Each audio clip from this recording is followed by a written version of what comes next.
नमस्कार दोस्तों, मैं संदीप अग्रेडी स्वागत करता हूं आपके अपने YouTube चैनल एडवेंचर स्टडी में।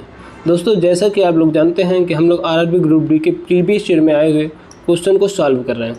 उसी क्रम में आज 26 अगस्त 2022 के फर्स्ट शिफ्ट में आए हुए मैथ के क्वेश्चन को सॉल्व करेंगे। दोस्तों, आप लोग की जानकारी के लिए बता दें कि हमारे चैनल पर मैथ के साथ साथ में रीजनिंग के भी PIQs कराए जा रहे हैं, जिसके प्ले लिस्ट का लिंक डिस्क्रिप्शन में दिया हुआ है। वहां से जाकर आप रीजनिंग के भी क्वेश्चन को देख सकते हैं। चलिए शुरू करते हैं आज के पहले क्वेश्चन से। तो पहला क्वेश्चन है, यह द्विघात समीकरण x² - kx प्लस का 169 बराबर 0 के मूल समान है, तो k का मान ज्ञात कीजिए। तो मूल समान कह रहा है, तो मूल समान होने की कंडीशन क्या है? b² - 4ac बराबर 0। अगर मूल समान है तो b² - 4ac बराबर 0 होना चाहिए। तो b का मान क्या है? b बराबर k दिया है और ये c है और यहाँ a बराबर 1 है, तो b² बराबर k² माइनस का क्यों भी, तो k² - 4, a दिया है 1 और c दिया है 169 बराबर 0। तो k² बराबर आ जाएगा, अब देखिए 169 4 गुणे 169, इसको हम उस ले जाएंगे तो माइनस का प्लस हो जाएगा। अब देखिए ये है 13 का स्क्वायर और ये है 2 का स्क्वायर, तो k बराबर हो जाएगा 2 गुणे 13, तो k बराबर हमारा आ जाएगा 26, जो कि ऑप्शन बी हमारा सही है। प्लस माइनस का 26 आएगा। चलिए अगला क्वेश्चन देखते हैं। 3 व्यक्तियों की आयु का योग 44 वर्ष है और उनकी आय का संख्यात्मक गुणनफल 1950 है। साथ ही दूसरे और तीसरे व्यक्ति की आयु के अंतर को पहले और दूसरे व्यक्ति के आय के अंतर से घटाने पर 5 वर्ष का आता है। दूसरे व्यक्ति की वर्तमान आय ज्ञात कीजिए। चलिए यहाँ दिया गया 3 व्यक्तियों की आयु का योग 44। चलिए मैंने मान लिया एक का है x, दूसरे का y और तीसरे का है z। ये इनकी आय हो गई। तीनों का योग कितना? 44 वर्ष है। ठीक। और दूसरा क्या है? उनका संख्यात्मक योग, मतलब x, y, z बराबर 1950 है। ठीक। तो आगे क्या करना है? साथ ही दूसरे और तीसरे व्यक्ति के आय के अंतर को, दूसरा और तीसरा दूसरा y तीसरा z, ठीक, के अंतर को पहले और दूसरे व्यक्ति के, पहला कौन है? पहला x है और दूसरा y के अंतर को घटाने पे, इन दोनों को घटाने पे क्या कर रहा है? 5 वर्ष आता है, बराबर में 5 वर्ष आएगा। ठीक। अभी तो इसको सॉल्व करेंगे तो हमारा क्या आएगा? y माइनस का z या माइनस का x प्लस का y बराबर 5। तो यहाँ आ जाएगा 2y minus x minus z बराबर 5। तो x प्लस z बराबर क्या आ जाएगा? 2y, ये 5 है, ये 5 है, 2y प्लस 5। ठीक। अब देखिए x प्लस z बराबर 2y प्लस 5 है, तो यहाँ x प्लस z का मान रख देंगे तो हमारा क्या आ जाएगा? 2y प्लस 5 प्लस y बराबर में 44। ठीक। अब देखिए यहाँ आ गया 2y प्लस 1y 3y बराबर, अब 5 उधर जाएगा, 44 में से 5 घटेंगे तो 39, तो y बराबर 13 वर्ष आ जाएगा। क्योंकि हमें बताना क्या? दूसरे व्यक्ति की वर्तमान आय ज्ञात करनी है, तो दूसरे व्यक्ति की वर्तमान आय 13 वर्ष। तो ऑप्शन बी हमारा राइट ऑप्शन है। चलिए अगला क्वेश्चन देखते हैं। तो हमें इसका मान निकालना है। तो देखिए यहाँ देखिए ये क्या है? ये ऊपर जो दिया है 34.45 का स्क्वायर माइनस 11.75 का स्क्वायर, तो ये a² b² दिया हुआ है, तो a² माइनस b² बराबर क्या होता है? a माइनस b, एक ब्रैकेट में a प्लस b, एक ब्रैकेट में। ठीक। 34.45 माइनस 11.75 और दूसरे में क्या रहेगा? a plus b। 34.45 प्लस का 11.75, ठीक, गुणे में 5.15। ठीक। अब पूरे के बटे में क्या है? पूरे के बटे में देखिए ये 25.75 का स्क्वायर है, यहाँ भी 25.75 है, तो हम 25.75 कॉमन ले सकते हैं यहाँ नीचे से, तो 25.75 हमने कॉमन लिया, तो अंदर क्या बचेगा? 25.75 प्लस में 20.45 और गुणे में क्या रहेगा? गुणे में रहेगा 22.7। ठीक। अब देखिए यहाँ ऊपर सॉल्व करेंगे तो 34.45 से 11.75 घटाएंगे तो यहाँ 22.7 आएगा। ठीक। 22.70 और गुणे में ये आ जाएगा 46.20 46.20। अब गुणे में कितना है 5.15 है। ठीक, अब बटे में क्या है, अब 25.75 है। गुणे क्या, इन दोनों को जोड़ेंगे तो हमारा क्या आएगा 46.24 और गुणे में 22.7।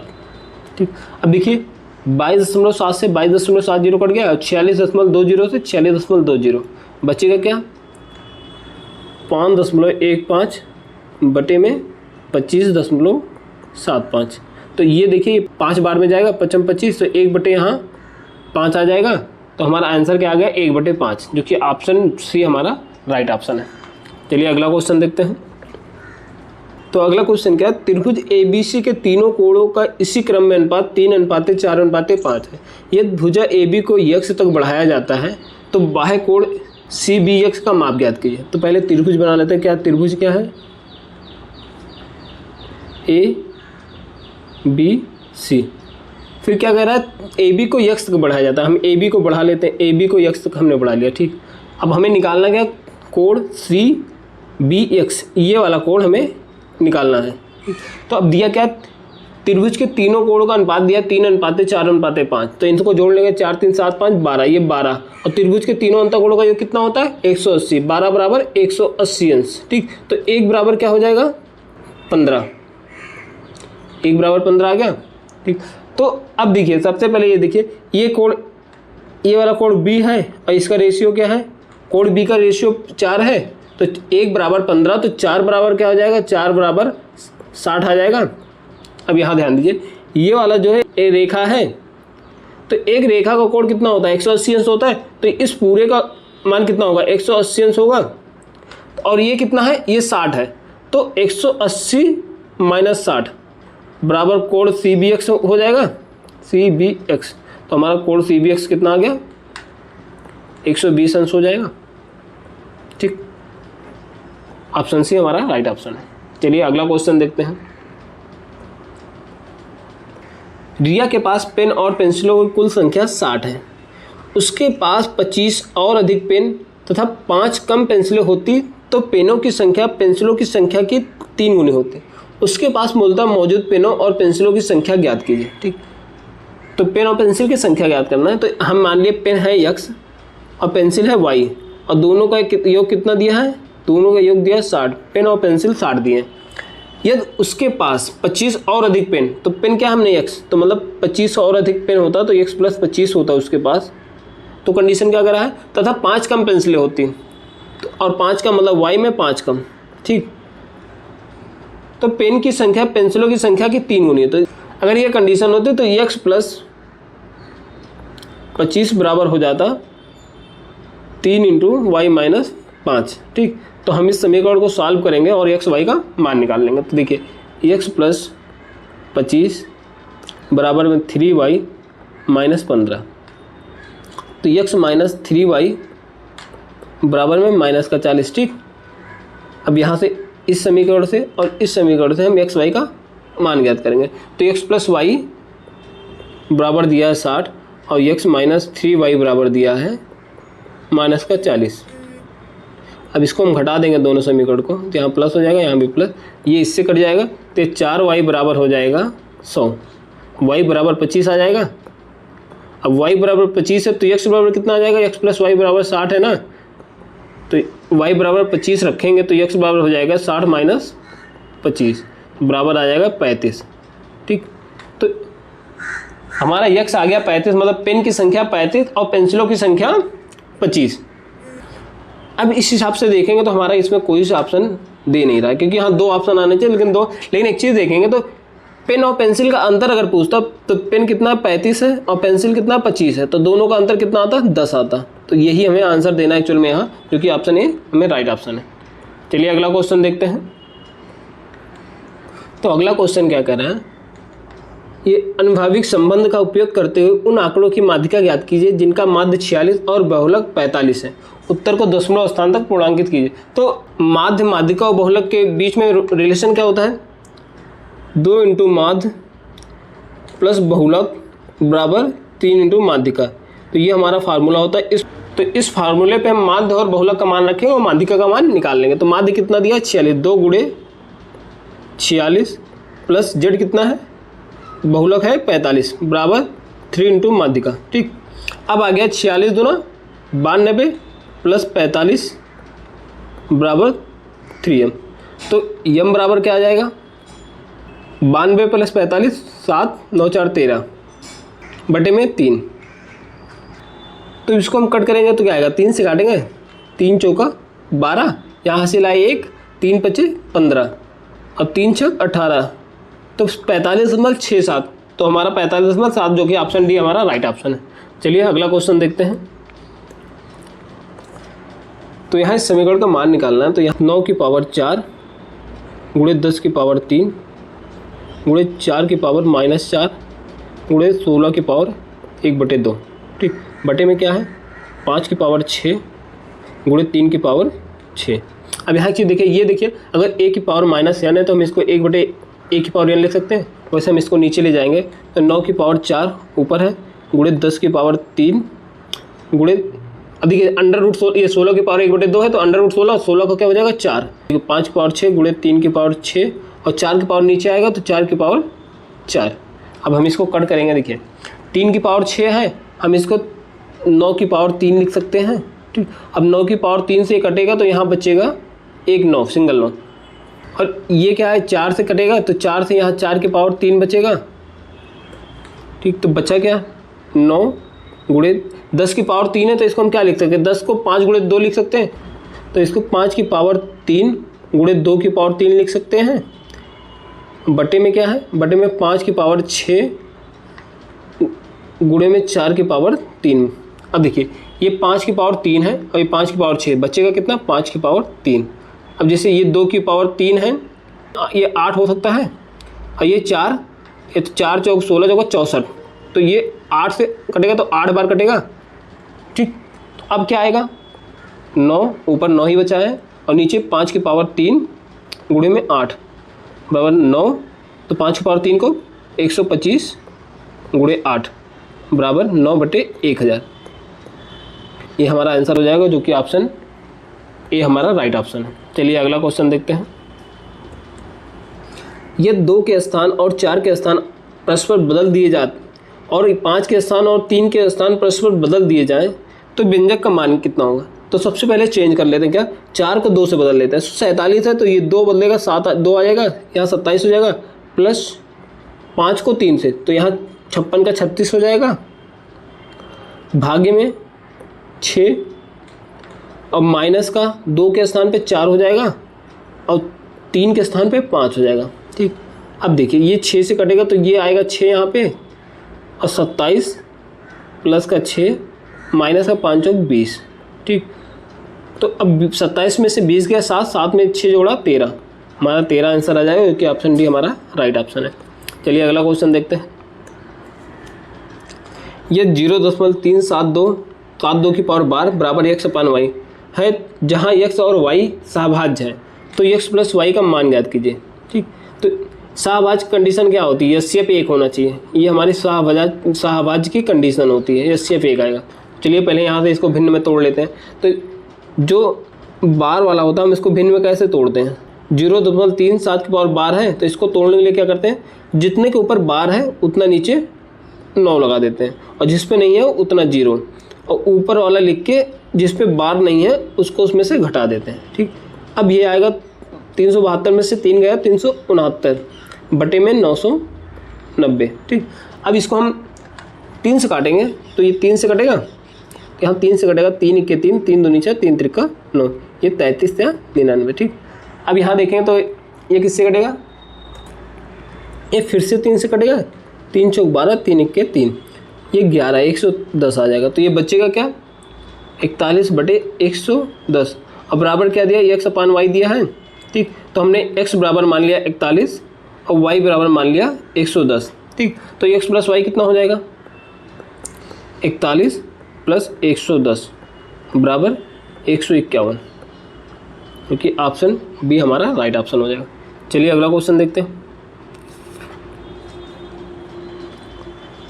तो इस समीकरण को विस्तारित करना है तो हम, ये दिया क्या है एक्चुअल में, a plus B plus C का होल स्क्वायर बराबर क्या होता है, a² plus B square plus C square plus 2ab plus 2bc plus 2ca।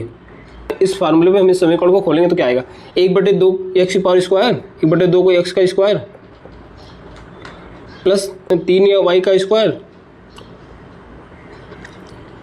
ये माइनस है ये प्लस हो जाएगा, 1/3 जेड का स्क्वायर, यहाँ आएगा प्लस का 2 इंटू 1/2 एक्स गुणे 3 वाई प्लस 2 इंटू 3 वाई गुणे माइनस का 1/3 Z plus 2 into minus 1/3 Z into 1/2 x. अब इसको हम सॉल्व करेंगे तो क्या आएगा, देखिए इसको सॉल्व करेंगे तो 1/4 एक्स स्क्वायर हो जाएगा, 1/4 X square plus 9 Y square plus 1/9 Z square. देखिए यहाँ से कोई आंसर मिल रहा है, तो देखिए ये तो तीनों में है नहीं, ये दोनों ऑप्शन गलत हो गए, ये दोनों में है तो हम आगे थोड़ा सा सॉल्व करना होगा।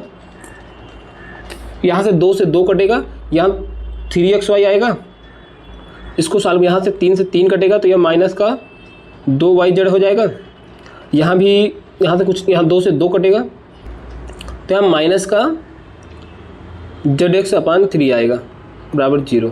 ठीक, तो हमारा ये समीकरण आ गया। तो देखिए जो कि ऑप्शन हमारा बी ऑप्शन हमारा राइट ऑप्शन है। चलिए अगला क्वेश्चन देखते हैं। दिए गए आंकड़ों की माध्यिका ज्ञात कीजिए। अब इसका माध्यिका निकालना है, तो माध्यिका निकालने के लिए सबसे पहले हम आरोही क्रम में लिख लेते हैं। तो आरोही क्रम में लिखेंगे तो क्या, 12 सबसे छोटा है, फिर 15, फिर 16, फिर 17, फिर 18, फिर 24, फिर 25, 26, 73, 74। कितना हुआ, 1 2 3 4 5 6 7 8 9 10, तो टोटल 10 है ना। तो अब देखिए 4 को हम इधर से हटा देंगे, 4 को हम इधर से हटा देंगे, जो बीच में बचा है उसी का हम एवरेज ले लेंगे, 18 प्लस 24/2, तो 18 4 22 10 42 42/2, तो ये आएगा 21। तो हमारा ऑप्शन डी राइट ऑप्शन है। अब जैसे यहाँ देखिए सम संख्या दी है, तो सम संख्या का ऐसे करते हैं, अगर यहाँ विषम संख्या दिया होता, जैसे 1 2 3 4 5 ये दिया है, इसका माध्यिका निकालना है, तो हम इसमें क्या करें, 2 पीछे निकाले हैं, 2 आगे से, तो जो बचा बीच में यही हमारी माध्यिका हो जाएगी। ठीक, चलिए अगला क्वेश्चन देखते हैं।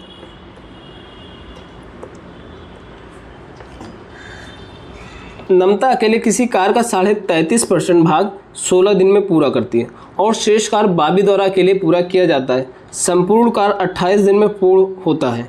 नम्रता और बॉबी एक साथ कार करते हुए मूल कार का 11/16 भाग कितने दिन में पूरा कर सकते हैं। चलिए अब कह क्या रहा है, नम्रता अकेले किसी कार का 33.5% को हम फ्रैक्शन में बनाएंगे तो क्या आएगा, 33%, तो ये हमारा 1/3 आएगा। तो पूरा काम 3 है, तो एक भाग को करने में कितना दिन ले रहा है, 16 दिन ले रही है। ठीक, तो वो अगर 3 बार पूरा तीनों काम करती तो कितना लेती, 16 से 48 दिन लेती। चलिए अब क्या है, लेकिन पूरा काम कितने दिन में हो रहा है, 28 दिन में हो रहा है। ठीक, पूरा काम 28 दिन में हो रहा है, तो अगर 16 दिन इसने काम कर दिया तो बचा कितना दिन, बचा तो हमारा 12 दिन। काम कितना बचा है, काम बचा 2/3, क्योंकि 1/3 काम तो उसने नम्रता ने कर दिया। अब 2/3 काम किसने किया, 2/3 काम हमारा बॉबी ने किया, और दिन में से 2 काम बॉबी ने किया, तो 2 काम बॉबी ने कितने दिन में किया, बचे वाले दिन में ही करेगा ना, बचा वाला दिन कितना है, 12 दिन है, तो 2 काम उसने 12 दिन में किया, तो एक काम कितने दिन में करता, 6 दिन में। ठीक, टोटल कितना काम है, 3 है, तो 3 काम कितने में करेगा, 18 दिन में।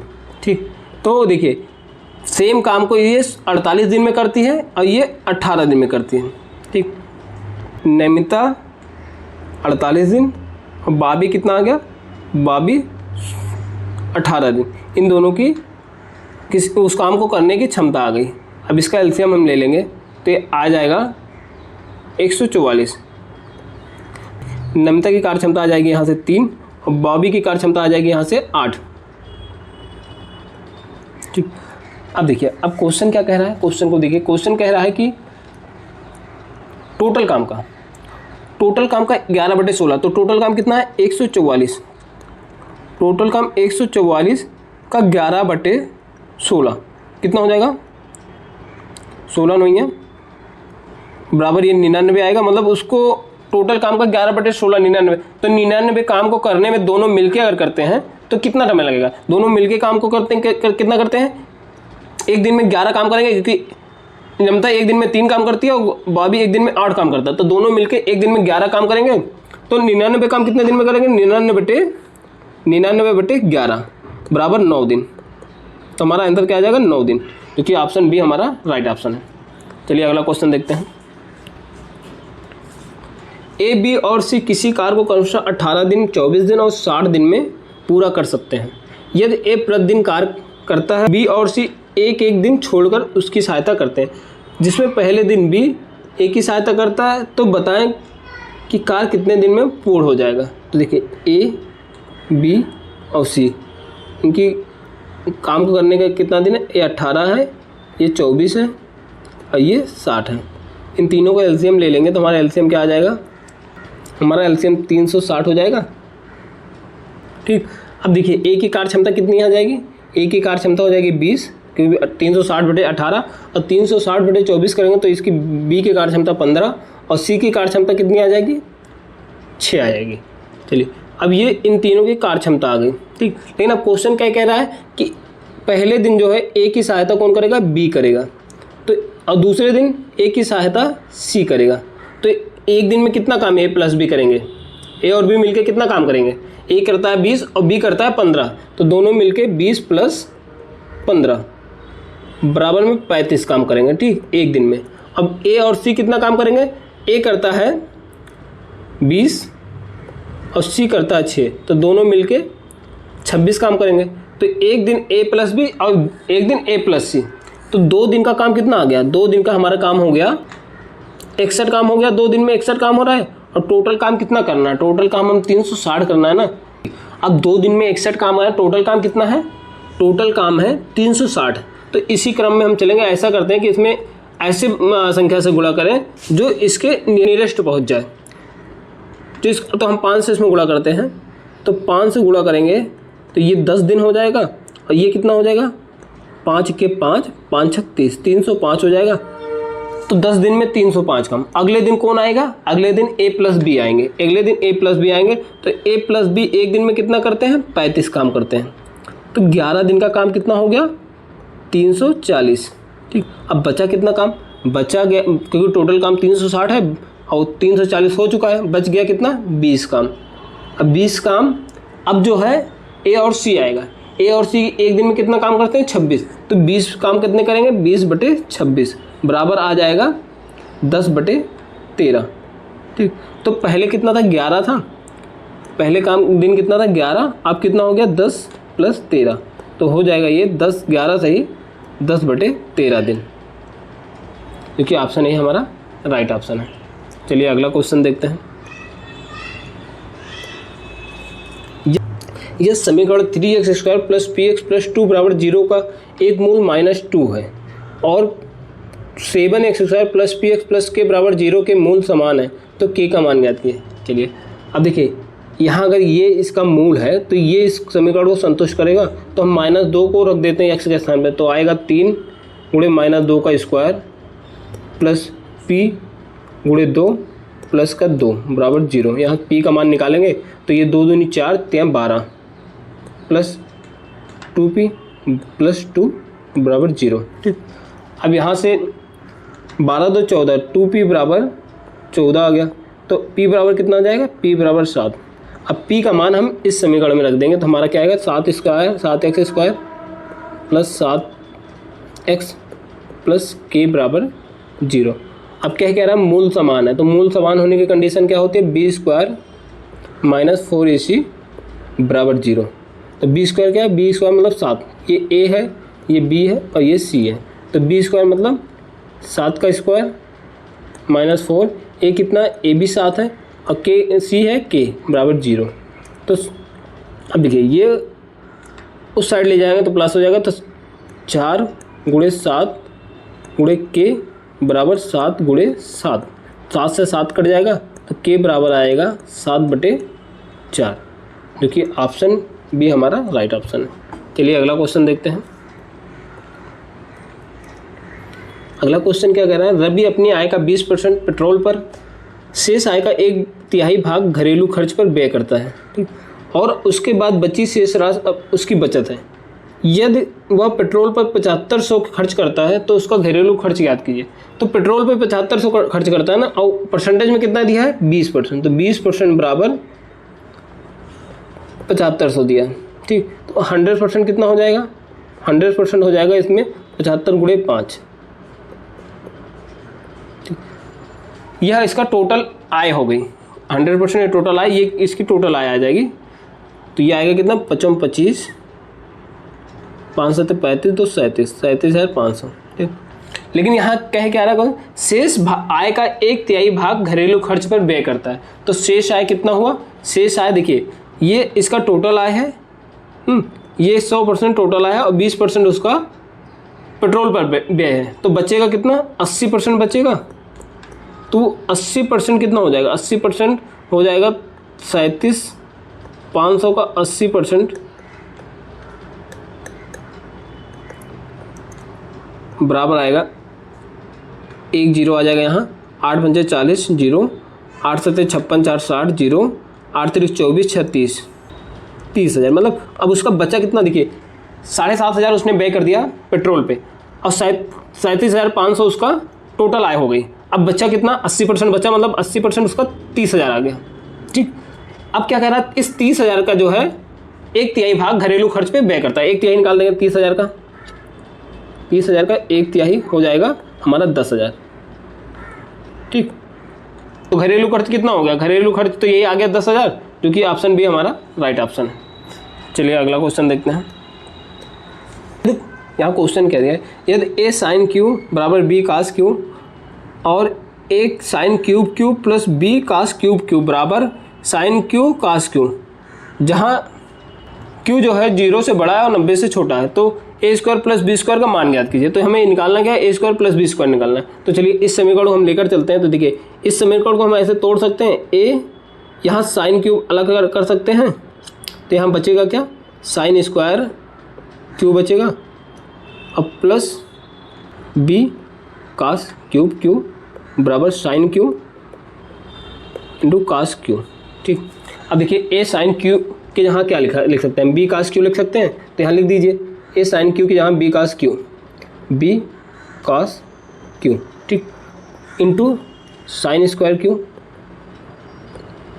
Plus b cos cube Q बराबर sine Q into cos Q.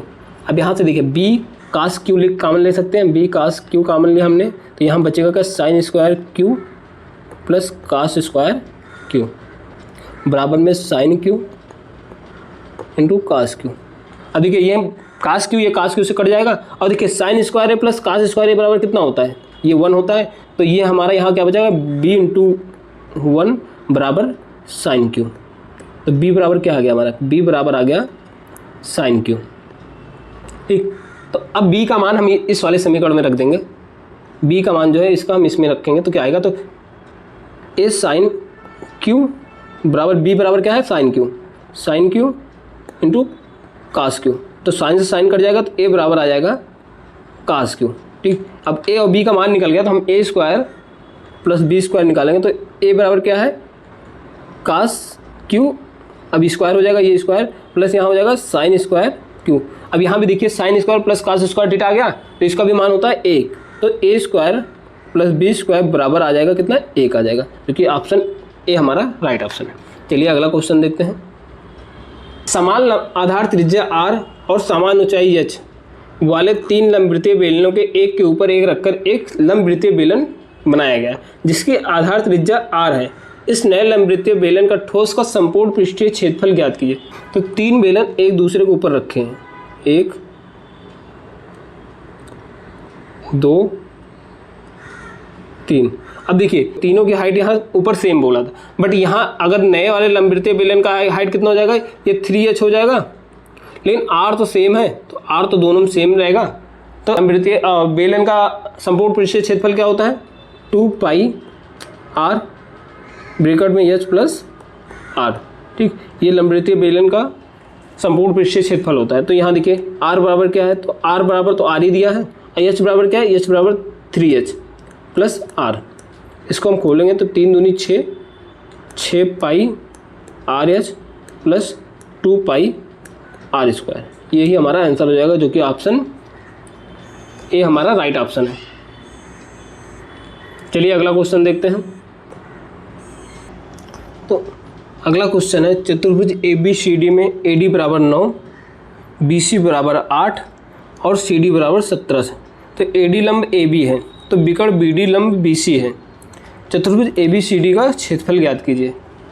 यहाँ सबसे पहले चतुर्भुज बना लेते हैं। देखिए क्या कर रहा है, इसमें AB लंब AD, तो पहले देखिए ABC, हम इसको चतुर्भुज बना लिया। तो AB लंब AD, तो AB लंब जो है AD पे ये 90 डिग्री है। ठीक, ABCD ये हो गया हमारा।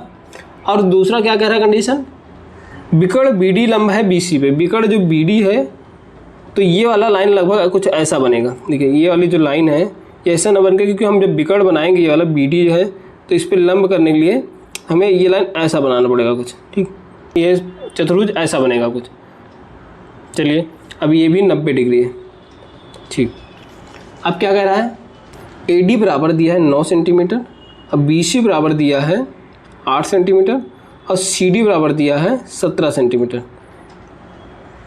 तो ABCD का क्षेत्रफल निकालना। चलिए तो यहाँ हम देखिए एक त्रिभुज ये बन गया, एक त्रिभुज ये बन गया। हम दोनों त्रिभुज का क्षेत्रफल निकाल के जोड़ देंगे तो हमारा चतुर्भुज का क्षेत्रफल निकल जाएगा। तो यहाँ देखिए ये 8, 17 और ये एक ट्रिपलेट बन रहा है कि नहीं, देखिए 8, 15, 17 का एक ट्रिपलेट बन रहा है ना ये। या इसको ऐसे पाइथागोरस प्रमेय से भी निकाल सकते हैं, क्योंकि ये 90 डिग्री है तो 90 अंश के सामने वाली भुजा कितना है, ये कर्ण हो जाती है। तो अगर ये आधार है और ये लंब, तो हमारा ये पाइथागोरस प्रमेय भी यहाँ अप्लाई करके हम यहाँ पे निकाल सकते हैं इस वाली भुजा का मान। लेकिन हम ट्रिपलेट से निकालेंगे तो इसका मान हो जाएगा हमारा 15। ऐसे 9, 12 और 15 ये इसका ट्रिपलेट होता। तो मतलब 9 ये है, 15 ये है, तो ये वाली भुजा 12 हो गई। चलिए हमारी सभी भुजाएं आ गई। अब हम इस त्रिभुज ABD का क्षेत्रफल निकाल लेते हैं। ABD का क्षेत्रफल क्या होगा, 1/2 आधार गुणे ऊंचाई। तो आधार कितना हो जाएगा, आधार हमारा 12 हो जाएगा, 12 ऊंचाई 9, तो 2 × 12 9 × 54, ये आ गया 54 सेंटीमीटर स्क्वायर। ये भी आधा आया। और दूसरा क्या आया, दूसरा BDC, तो ये भी होगा 1/2 आधार गुणे ऊंचाई। तो यहाँ पे आधार क्या हो जाएगा हमारा, 8 × 15 हो जाएगा, 2 चौक 8, 15 चौका 60। अब देखिए ये एक त्रिभुज का क्षेत्रफल 54, एक का आ गया 60, दोनों को हम जोड़ देंगे तो हमारा चतुर्भुज का क्षेत्रफल आ जाएगा कि नहीं। तो दोनों को हो जाएगा 114 सेंटीमीटर। चतुर्भुज का क्षेत्रफल कितना आएगा, 114 सेंटीमीटर, जो कि ऑप्शन बी हमारा राइट ऑप्शन है। चलिए अगला क्वेश्चन देखते हैं। एक घर और बगीचे का कुल मूल्य 51 लाख है। बगीचे का मूल्य घर के मूल्य का 5/12 है।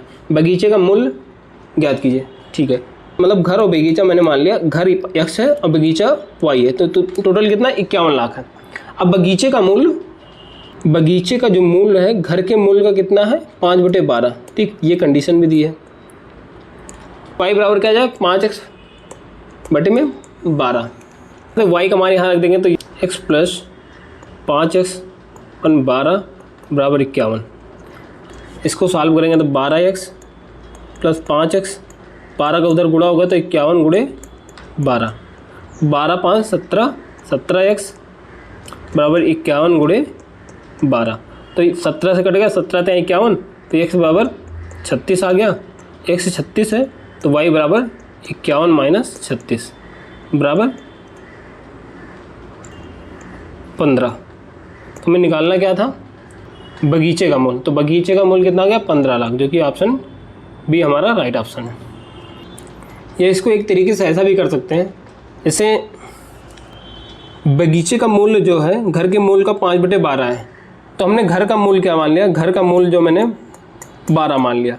और बगीचे का कितना है, तो बगीचे का हो जाएगा 5, तो टोटल कितना हो जाएगा 17, और 17 बराबर कितना दिया है 51, तो 1 = 3।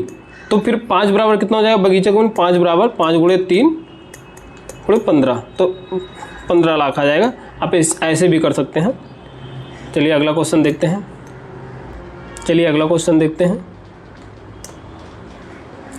2500 की एक धनराशि को वार्षिक चक्रवृद्धि ब्याज के आधार पर 6% वार्षिक चक्रवृद्धि ब्याज की दर पर एक बैंक में निवेशित किया गया। परिपक्वता पर देय मिश्रधन 2809 है। निवेश की समय अवधि ज्ञात कीजिए। ठीक, तो हम इसका रेशियो ले लेते हैं। मिश्रधन 2809 बटे में 2500, ये हमारा मिश्रधन अपन मूलधन है। अब देखिए 6% का वार्षिक ब्याज है, तो 6% को हम फ्रैक्शन में बनाएंगे तो 6% का आता है 6/100 बराबर 3/50, तो मतलब 50 पे उसे 53 का मिश्रधन मिलेगा। अब हम इसका स्क्वायर करेंगे तो हमारा ये आ जाएगा, इसको अगर मान लो 53/50 का हम स्क्वायर करते हैं तो आएगा हमारा 2500 ऊपर में 2809, क्योंकि हमारा अभी इस तरह कह सकते हैं कि हमारा 2 साल का हमारा समय रहेगा, तो हमारा 2500 का मूलधन है वो 2809 हो जाएगा, तो हमारा 2 वर्ष का समय आएगा। ऑप्शन सी राइट ऑप्शन है। या इसको हम फार्मूलास भी कर सकते हैं कि सीधा हमारा चक्रवृद्धि ब्याज का जो फार्मूला उसको लगा दें 2809। देखिए क्या होता है, ये मिश्रधन में होता है मूलधन 1 + r/100 की पावर n। ठीक, तो हम इस पर रखेंगे तो मूलधन कितना था 2500, r कितना है 6/100 की पावर n। अब ये 2809 बटे 2500 बराबर में देखिए, अब ये कटेगा तो ये 3 बचेगा, नीचे 50 बचेगा, तो ये आएगा, इसको एलसीएम लगेगा 53/50 की पावर n। ठीक, अब देखिए ये 53/50 की पावर 2 है इधर, और इधर हो जाएगा 53/50 की पावर n, तो दोनों में बेस बराबर है तो n बराबर 2 आ जाएगा। तो ऑप्शन बी सी हमारा राइट ऑप्शन है। चलिए अगला क्वेश्चन देखते हैं। यहाँ एक तालिका दी हुई है, तो इसमें क्या कह रहा है कि भोजन की तुलना में यात्रा पर व्यय प्रतिशत किस शहर में अधिकतम है। तो भोजन का वाला कौन सा है, भोजन ये है, और यात्रा कौन सा है, यात्रा ये है। देखिए ये 4 शहर जो है, इन चारों शहर का हम निकाल लेते हैं। तो ई का देखिए, ई का क्या है, ई का भोजन 21 है और यात्रा 20 है, तो 20/21 का इसको परसेंटेज निकालेंगे तो गुणे 100 कर देंगे, ये आएगा हमारा नियर अबाउट 95.23। ठीक, अब ऐसे ए का जो है, ए का निकालेंगे तो ए का क्या है 9 का यात्रा पे खर्च है, 10 का भोजन पे, गुणे 100 करेंगे तो ये हमारा लगभग 90% आ जाएगा। ठीक, और सी का करेंगे तो सी का यात्रा पे कितना है, सी का यात्रा पे 11 है और भोजन पे 18, और गुणे 100 परसेंटेज निकालेंगे तो ये 1100/18 बराबर आ जाएगा नियर अबाउट 61.11%।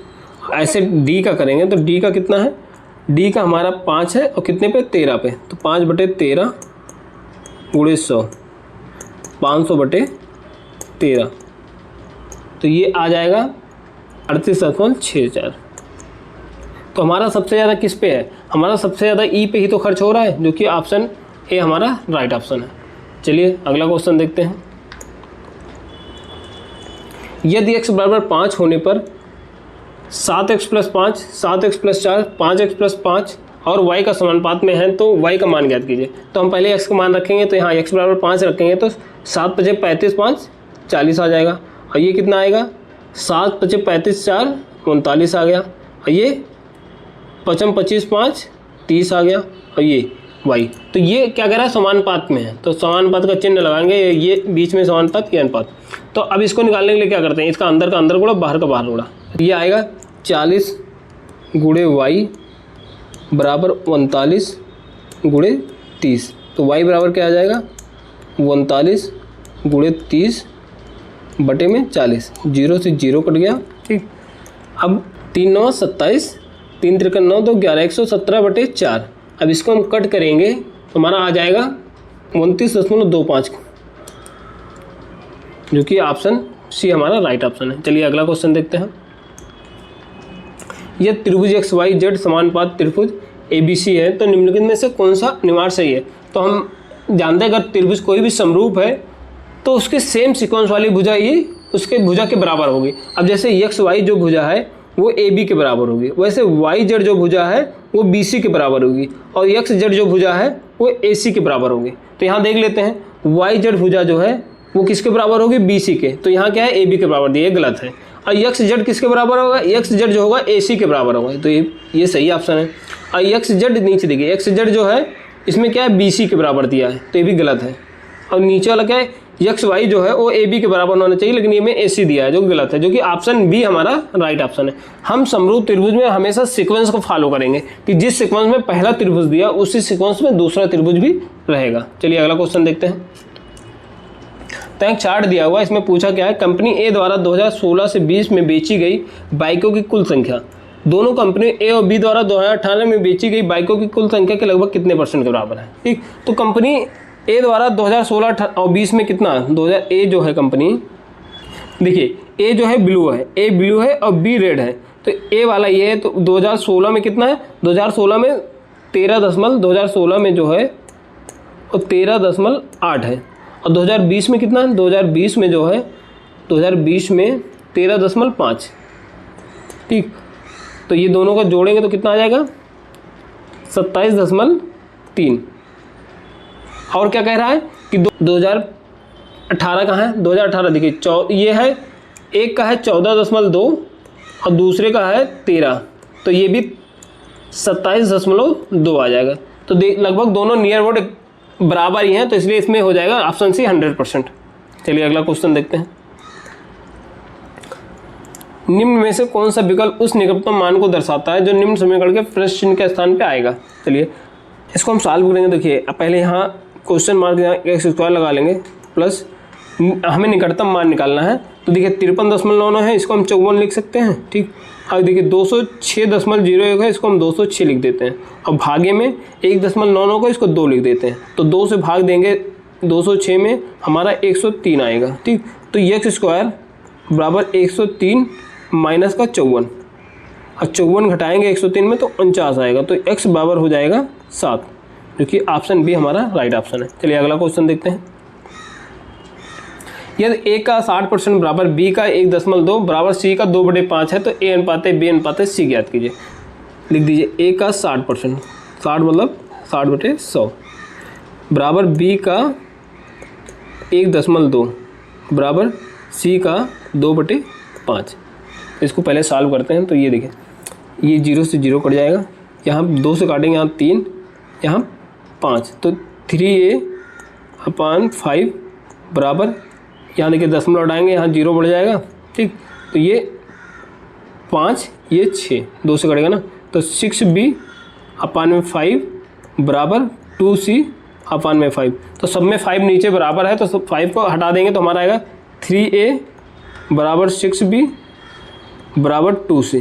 ठीक, अब इसका एक तरीका ये है कि इन तीनों का एलसीएम लेके इसमें भाग दे दो, क्योंकि हम अनुपात में क्या होता है, जो a बटे जो भी संख्या दिया रहेगा वो a का अनुपात रहेगा, और b बटे जो भी संख्या दिया रहेगा वो b का अनुपात रहेगा। ठीक, तो इसी हिसाब से, या यहाँ ये भी कर सकते हैं, अगर a का अनुपात डायरेक्टली निकालना चाहें तो a का अनुपात क्या हो जाएगा, इन दोनों का गुणा कर देंगे, 6 दूनी 12। अब b का अनुपात निकालेंगे तो b का क्या हो जाएगा, इन दोनों का गुणा कर देंगे, तो 3 दूनी 6। और c का अनुपात निकालने के लिए इन दोनों का गुणा, तो 6 त्रिक 18, तो 12:6:18 आ गया। इसको हम 6 से भाग करेंगे तो 6 दूनी 12, 6 के 6, 6 त्रिक 18, 2:1:3 आ जाएगा, जो कि ऑप्शन सी हमारा राइट ऑप्शन है। या यहाँ पे इसका एलसीएम ले लेंगे, तो एलसीएम से भाग दे देंगे, तो एलसीएम पे भाग देंगे तो क्या आएगा, अभी इसका एलसीएम कितना आएगा, इसका एलसीएम 6 आ रहा है, तो 6 से भाग करेंगे तो a/2 आएगा, बराबर में b/1 आएगा, बराबर में c/3 आएगा। तो अब a अनुपात b अनुपात यहाँ डायरेक्ट लिख सकते हैं 2:1:3, क्योंकि ऑप्शन सी हमारा राइट ऑप्शन है। चलिए आज के लिए इतना ही। आज हम लोगों ने 26/10/2022 के फर्स्ट शिफ्ट में आए हुए मैथ के सॉल्यूशन को किया। दोस्तों अगर किसी भी क्वेश्चन में आपको ऐसा लगता है कि कुछ कन्फ्यूजन है, कुछ डाउट है, तो आप कमेंट में ज़रूर बताएं, या हमारे टेलीग्राम चैनल जिसका लिंक वीडियो को डिस्क्रिप्शन में दिया हुआ है, वहाँ आके आप क्वेश्चन का स्क्रीनशॉट भेज के आप कोई भी कन्फ्यूजन को सॉल्व करवा सकते हैं। फिर मिलते हैं नेक्स्ट वीडियो में 26/10/2022 के सेकेंड शिफ्ट मैथ के सॉल्यूशन के साथ में। तब तक के लिए धन्यवाद।